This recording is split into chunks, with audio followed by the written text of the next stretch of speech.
Кто раз в жизни неудачно переболел бронхитом, никогда не будет по-настоящему здоровым. Кашель пройдет, но сердце начнет работать хуже, а легкие станут более уязвимы. Пока не поздно, пользуйтесь домашним средством. Возьмите одну луковицу и с помощью ложки извлеките мякоть, как показано на видео.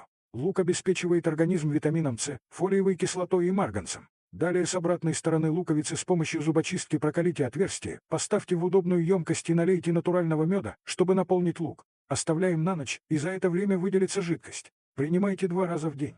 Детям по 1 чайной, а взрослым по 1 столовой ложке. Кстати, в моем телеграм-канале вы сможете получить бесплатные консультации по восстановлению здоровья без лекарств у реального доктора со стажем более 40 лет, а также воспользоваться ее советами и знаниями. Подписывайтесь.